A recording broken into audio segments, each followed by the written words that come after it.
Get ready for more gaslighting and abuse from this article writer, Harlan Beccia. I don't know if that's how you say her name, but a researcher studied the most common last words of suicidal men. Guess what they are? They're worthless and useless because men are all about having to prove their worth, right? Now, this woman is not going to go to the source of the problem, which is her gender, right?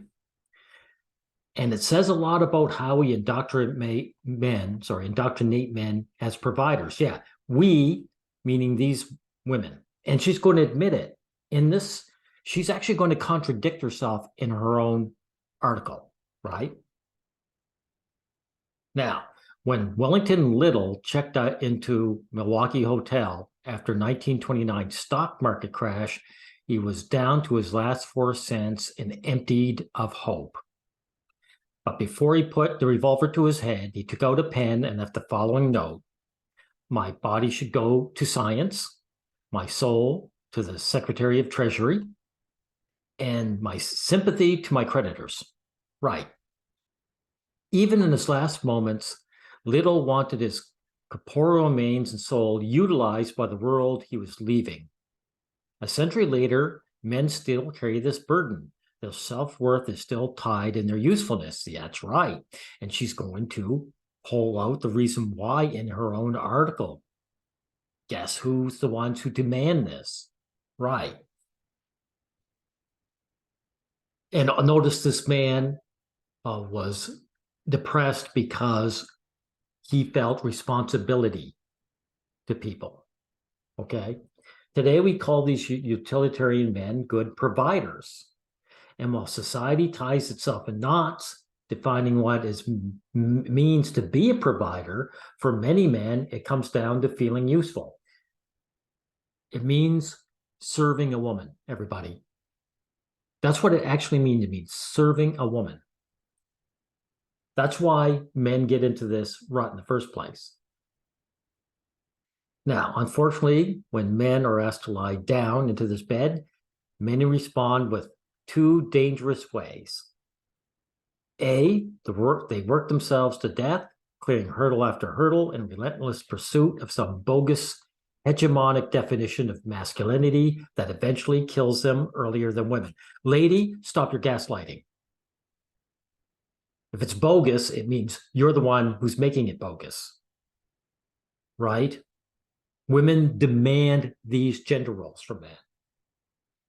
B, they emotionally withdraw and quietly stew in depression, resentment, and fear that their contributions will never be adequate, never be appreciated. They want to be validated. That's what's going on.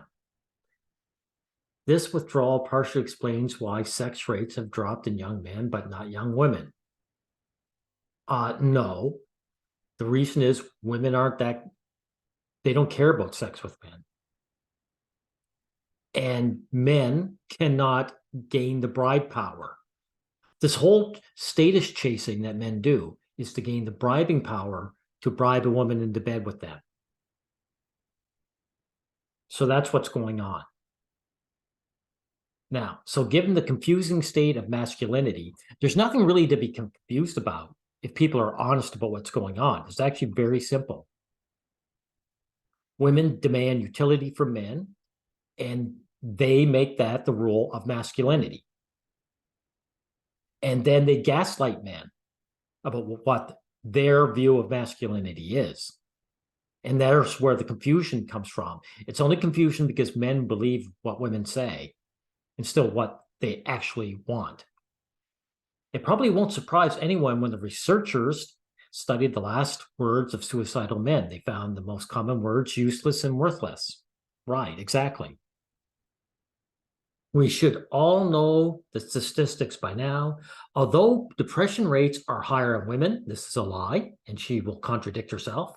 Young men die by suicide at 4 times the rate of young women. Now, if men are dying at 4 times the rate, then obviously they're the ones that suffer more depression. And listen to this. Unfortunately, men are also indoctrinated to suffer silently. Who are they indoctrinated by? by women. Women don't want to hear men's vulnerability, right? A recent study found men who died by suicide were less likely to have been diagnosed with depression. Okay, so again, she just contradicted herself.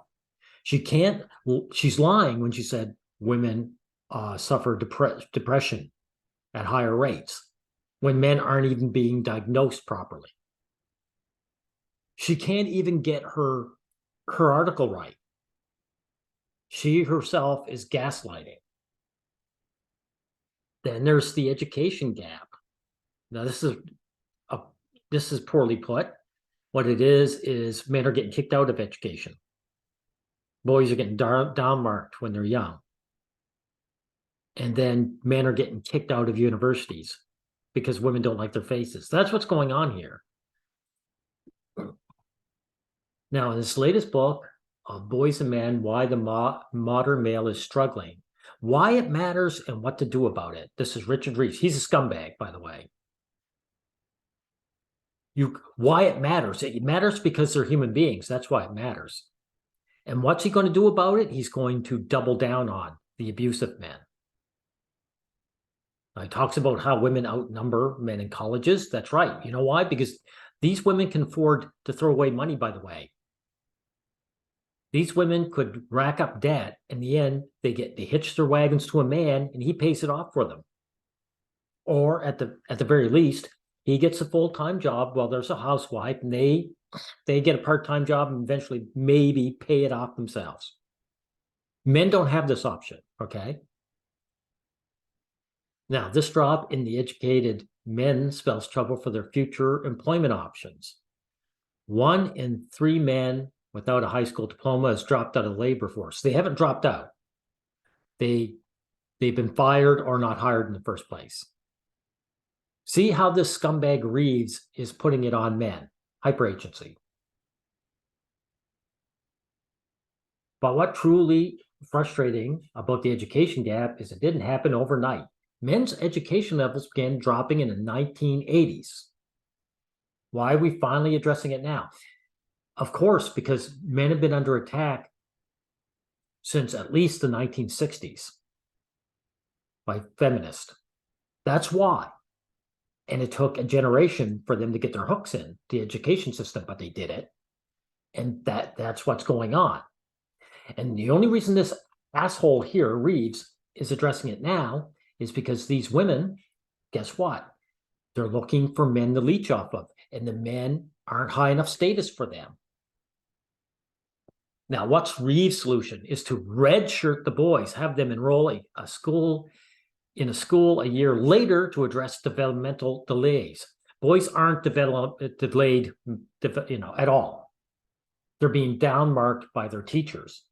So what's this asshole going to do? He's suggesting that he's going to double down by putting them a year behind the girls in addition to being downmarked. See? When I first heard of the solution, I balked. Yeah, but Reeves made a value. No, he didn't. No. He also admits we adjusted STEM programs to attract more women. In other words, they lowered the standard. They didn't need more women in STEM. Women weren't interested in STEM, that's on them. But because they wanted to give women a free ride, see, when they want to give women a free ride, they'll lower the standards. But the boys, he wants them to be kept back a year. What a scumbag. Reeves also points out that this male man as provider belief endures despite closing wage gap within marriages. This is bullshit. It's not a belief. It is a fact. Women select men for their provision. That's a fact. So he's acting like it's all a mystery. And they're going to prove that it's a fact lower down, right? Okay. And it's the only reason it's a closing gap is because men are not being allowed to gain education and higher wages jobs. The women aren't soaring. They're keeping the men down. Okay. Now, listen to this. 30% of wives now earn more than their husbands. But as the Mad Men masculinity is left behind with poodle skirts and bullet bras, many men are not rejoicing. Households in which wives is the breadwinner are 50% more likely to end in divorce. There he goes. This guy's asshole Reeves is proving it. These women aren't selecting men because they love them as human beings. They're selecting them for their provision. And as soon as the man can't provide more than her, not just as much equal, they don't want equal partners. Women are not about equality. And that's why feminism isn't about equality. They want a man to leech off of. And what happens when they earn their man? The women are the ones who find the men useless because they never cared for them as human beings. The husbands who make less than their wives are more likely to cheat. I'm going to translate the truth. When he makes less than the wife turns the sex off. And so he goes to someone else who will satisfy his sexual needs. The man isn't cheating, the wife is turning the sex off. Okay? So understand what's actually going on. Hardcore feminists, no, all feminists are hardcore, and most women are feminists. Scold men for not evolving fast enough. You see, this is gaslighting. And this Reeves person is gaslighting. And so is this Carlin woman. Men are evolving fast enough. Women haven't evolved at all. That's why the divorce rate drops, or increases, I should say, when the woman is the breadwinner. Women haven't evolved one iota, right? That's what's going on. And part of their lack of evolution is that they don't like men. So they attack men as little boys in the education system, and then they gaslight men and pretend that it has something to do with the man not evolving, right? Unfortunately, 81% of men with high school education or less subscribe to this provider mentality, while only 61% of men with the bachelor's degrees believe the same. Men who are most likely to live as breadwinners are also most likely to feel like failures. Right. Okay. Yeah. Right. Because they get divorced. Okay. In a perfect world, manhood would be equated with authenticity. Jackass, who are we going to blame for that? The other sex. Being a man should be defined by being your true self. Okay, that only matters if men don't give a shit about gaining a partner, because women don't select men for being their true selves, right? And look at this asshole. As long as the journey towards self-actualization doesn't harm others. Read, don't be a douchebag to get ahead. Get ahead, I thought it was about self-actualization and being your true self. So being your true self means getting ahead? Right. So these guys, these people can't even lie properly. They can't even get their gaslighting right. They're speaking out of both sides of their mouths. But another study shines a harsher black light on masculinity. Researchers asked women and men where they found meaning, fulfillment, and satisfaction. They found women found happiness through multiple sources and men did not. Yeah, society throws men away who don't become useful. That's right. So again, they're blaming men for what others do to them. Psychologists describe, now I know you know what I think of psychologists, who find meaning through different social roles as having high self-complexity.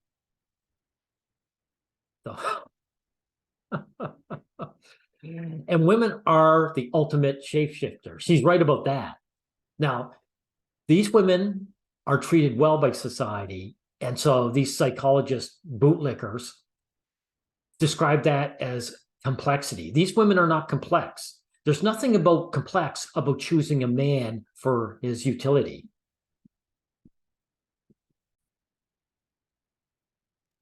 Men find meaning in one role, provider. Yeah, because that's the role that society and women demand of them. Right. And then these assholes talk about toxic masculinity. Right. Well, conservatives want to turn back the clock on women's rights. No, they don't. As if equality is a zero-sum game. This isn't about equality, you asshole. This is about women attacking men on all fronts.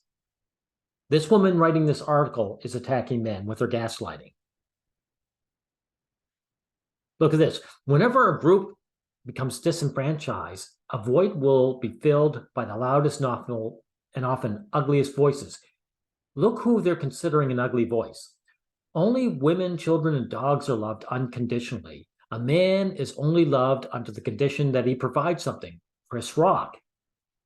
So their idea of an ugly voice is when a man speaks the truth. And these people are admitting it in their own article, with the women divorcing men who don't provide. So these people are admitting they're against the truth. They're admitting it. We know they are, but they're admitting it. Now, in researching this piece, I polled over 20 male friends with the following question. What does it mean to you to be a good provider? Now, her 20 male friends are going to pander to her, right? So, of course, she said, many of my friends shrugged off the question, gave evasive replies about being gainfully employed and wearing clean underwear. Right. Because these guys can't be honest with you. These guys avoid it. Men know that they either provide or women dump them. So notice these male, these male panderers. They can't give this woman an honest answer. No. But some of my friends are deep thinkers. Okay, this woman is found a loser. Julius is such a man, a mass of paradoxes that would confuse most women. He is an artistic, poetic, sensitive, and composed. Silent at moments, talkative at others. He is what women would call dark, mysterious type. This guy is mysterious. He just knows how to pander better than your other loser friends. Julius also served in Iraq. Really, he's so complex. He fulfilled the dangerous provider role that all men do. That's real complex. Today, he is a suicide survivor who battles PTSD. So he's a typical guy, that's right. Julius asked me not to use his real name. Really? Well, that's brave. So he's so brave that he joins the military, but he's not brave enough to share his name. Right. That everyone listening, guys are only brave when it comes to gaining status. But if they think it's going to take status away, they become the cowards that men aren't. Right. Now, how does he define being a good provider? He plays. Men play this game of appearing confident, headstrong, and apathetic. Well, this guy played this game with her, didn't he? She finds him mysterious. Well, women must appear opposite, to more vulnerable and empathetic. They don't, it's not a have to. When women are vulnerable, people treat them well. So he's full of shit. It's ridiculous that society accepted this sexist way of thinking, even though everyone states on their drafting profile, Val, you did when you joined the military. I'm looking for an honest, caring, intelligent man. These are qualities that we see in women, not in men. You do see them in men. You just shit on men who show these. And that includes this guy talking. And yet the hypocrisy lives on. Pal, you are a giant hypocrite yourself. Sadly, many men do not survive the hypocrisy. Yeah, the hypocrisy and the gaslighting from scumbags like this woman here, Harlan Beccia. I'm going to say Beccia. I don't care how it's pronounced. So know what's going on. Women are constantly writing these gaslighting articles, speaking for men, and asking their male feminist hostile men, to give their opinion. Here's an idea, lady. Ask 20 men who are your enemies, and maybe you'll get an honest answer. Like, save your gaslighting, hypocritical bullshit articles. Save them, keep them to yourself. So now you guys know how I feel about this.